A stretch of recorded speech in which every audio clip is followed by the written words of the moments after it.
This short video will walk you through what to expect when buying a home. The first step is to get pre-approved for a loan. The most important reason to get pre-approved for a loan is so you know what you can buy. The first step in the loan pre-approval process is the loan application.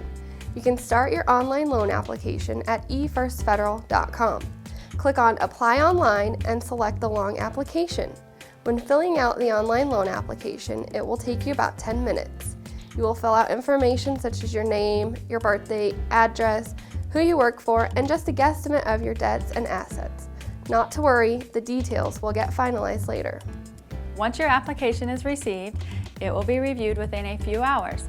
Credit will be pulled and you will receive a phone call to go over the details. In this phone call, you will find out how much home you can buy.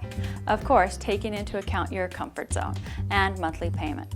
Which loan is best for you, what monthly payments you can expect for the price range you will be shopping in, what down payment do you need, and the costs that are associated with closing a loan.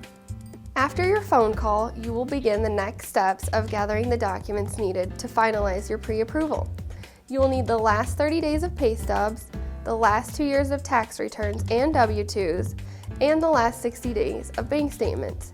Now, if you've been self-employed, or been divorced, or had a bankruptcy, there may be additional documentation required to finalize your pre-approval. After your documentation is received and verified, you will be considered pre-approved. You will receive a PreQual letter. You can take this while you're house shopping.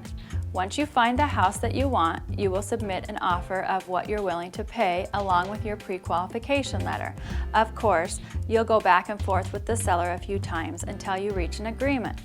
Once you're under contract, another set of steps will start. When you go under contract, it's important to note that you are required to put down a deposit, which is referred to as your earnest money.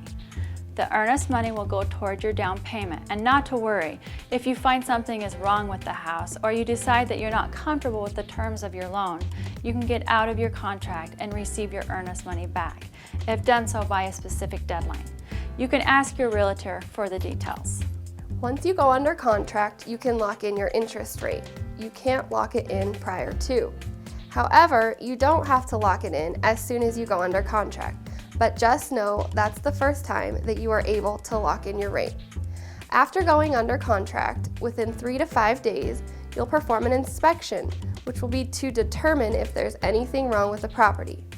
There is a fee due at the time of the service for your inspection. Once you are satisfied with the condition of the property, you will move forward with your appraisal. Your appraisal is just like your inspection. The fee for the appraisal is due at the time of service. Now this can range anywhere from $400 to $500. The appraisal is to determine the current market value of the property. You'll notice that your processing and underwriting is going on at the same time. Your processor's job is to admit everything to the underwriter in a specific fashion so that the underwriter can go through and determine whether or not your loan is approved. Now, it is absolutely normal for the underwriter to come back and ask for additional information from you after the initial submission to underwriting. Your processor will then take all the final documentation along with your appraisal and submit it for final underwriting. Once this is submitted within about 5 days, you will receive your final loan approval unless the underwriter had some additional requests. After the final loan approval, within about 3 to 5 days, you will be going to closing. In the meantime, you'll be going over final closing documents, including your final numbers, none of which will be a surprise because you will have gone over everything prior to this. And you'll be working with your realtor to set up a time for closing. To prepare for closing, you'll need about an hour of time.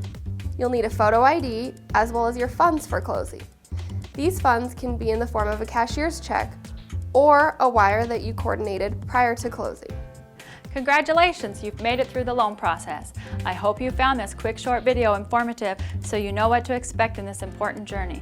Of course, if you have questions or you'd like more information, don't hesitate to contact us. We'd be happy to hear from you. Additionally, if you haven't done so already, you can start your online application at efirstfederal.com. Thanks, and we look forward to working with you.